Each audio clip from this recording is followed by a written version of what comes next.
Hello everyone, ఇవాళ మేమైతే జైన్ టెంపుల్కి వచ్చామన్నమాట. మొత్తం పాలరాతితోనే కట్టుంటారు టెంపుల్. అది ఇక్కడ రామాపురం అని ఆర్సీ రోడ్లో ఉంది. తిరుపతి నుంచి జస్ట్ ఒక 12 to 13 కిలోమీటర్స్ ఉండొచ్చు. చాలా చాలా బాగుంది టెంపుల్. ఎలా ఉందో చూపిస్తాను చూడండి.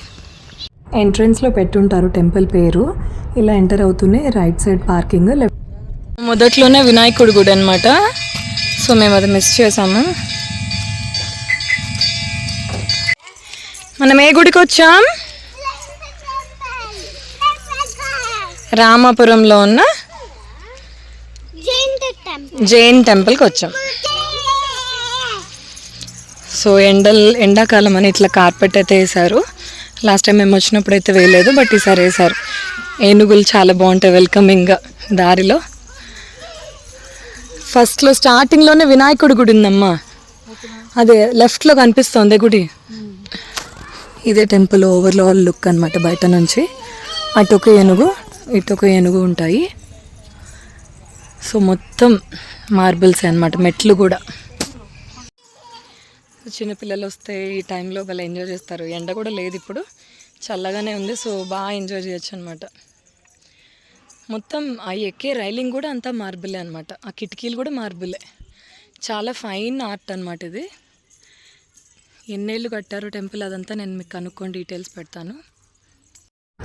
టెంపుల్ కట్టి దాదాపు 9 years అవుతుందంట. అండ్ టెంపుల్ కట్టడానికి అయితే దాదాపు 3 to 4 years అయిందంట. మార్బుల్ అంతా తెప్పించి వేరే దగ్గర నుంచి, సో కట్టడానికి చాలా టైం అయితే పట్టిందట. గోల్డ్ గోపురం ఉంటుంది అలానే. సో కట్టిన వాళ్ళ విగ్రహాలు కూడా గుడి ఎదురుగుండానే ఉంటాయన్నమాట. బట్ గుడి లోపలికైతే ఇవి అలౌడ్ లేదనమాట కెమెరాస్. సో అందుకని అక్కడి నుంచి తీసుకున్నాము బయట నుంచే. సో చూడండి ఇక్కడ ఆర్చ్ నుంచి ఎంత బాగా కనిపిస్తుందో వ్యూ అయితే. సో పిల్లలిద్దరికి అక్కడ ఒక షాట్ అయితే తీసాను. చాలా క్యూట్గా నడుచుకుంటూ వచ్చారు అలాగా. సో ఇంకా ఇటు పక్కన వచ్చి విష్ణుమూర్తి, లక్ష్మీదేవి, ఇంకొక సైడ్ వచ్చి వాళ్ళ జైన్ దేవుడు అనమాట, పార్శ్వనాథ్ అని ఆ దేవుడు అనమాట. లోపలికి అయితే అలౌడ్ లేదు. సో బయట నుంచి తీసుకుని ఫొటోస్, ఇంకా లోపలికి వెళ్ళినప్పుడు కెమెరాస్ అయితే ఆఫ్ చేసేసాము. లోపలైతే షాండ్లియర్స్, అద్దాలంతా చెక్కి చాలా బాగుందన్నమాట. ఇదైతే టెంపుల్ ఓవరాల్ లుక్. ఆ పైనేమో చందమామ వెన్నెల, చాలా బాగా అనిపించింది. ఇటు పక్కదేమో పార్శ్వనాథ్ గుడి ఇది. ఇంకా అలానే టెంపుల్ బ్యాక్ సైడ్ కూడా, ఇదేమో పార్శ్వనాథ్ గుడి బ్యాక్ సైడ్ అనమాట. అలా ట్రీస్ లాగా చిన్న చిన్నగా కట్టి చాలా చాలా బాగుంది చూడ్డానికి. అండ్ లైటింగ్స్ వేసాక అయితే ఇంకా అసలు చాలా లుక్ వచ్చేసింది అనమాట. మార్బుల్ మీద లైట్ పడేసరికి రిఫ్లెక్ట్ అయ్యి చాలా బాగుండింది.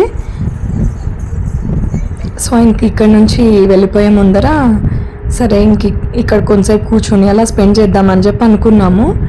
బట్ కూర్చొని ఒక 5 minutesకే ఇంకా చీకటి పడంగానే ఇంకా ఇసుళ్ళు పురుగులు అనమాట స్టార్ట్ అయ్యాయి.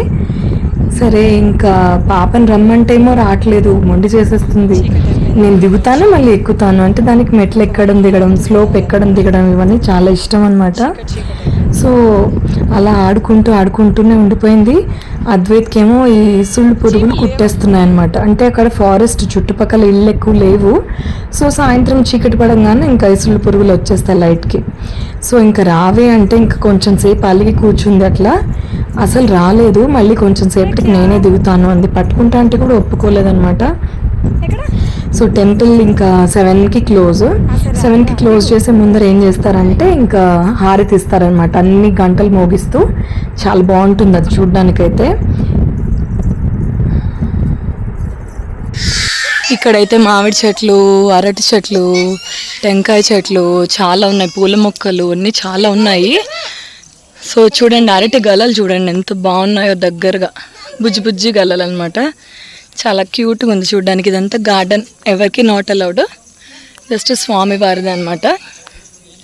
వాళ్ళు డెవలప్ చేశారు. సో పబ్లిక్ని అయితే అలో చేయట్లేదు. ఇదంతా గార్డెన్ అనమాట ఇక్కడ నుంచి. సో ఇదంతా టెంపుల్ ఆపోజిట్లోనే ఉంటుంది. చూడండి ఎంత పెద్ద గార్డెను. మామిడి చెట్లు, టెంకాయ చెట్లు, అరటి చెట్లు, పూల చెట్లు చాలా ఉన్నాయి ఇక్కడ. సో ఇది టెంపుల్, దీని ఆపోజిట్లోనే గార్డెన్ అనమాట. హారతి టైమ్మా. చెప్పాను కదా 7 o'clock హారత్ అని, అదే అనమాట. సో ఇదే అండి ఇవాళ వీడియో. ఈ టెంపుల్ బ్లాగ్ కనుక మీకు నచ్చినట్లయితే లైక్ చేసి షేర్ చేయండి. అలానే నా ఛానల్కి సబ్స్క్రైబ్ చేసుకోండి. మరిన్ని వీడియోస్ కోసం స్టే ట్యూన్డ్. బాయ్.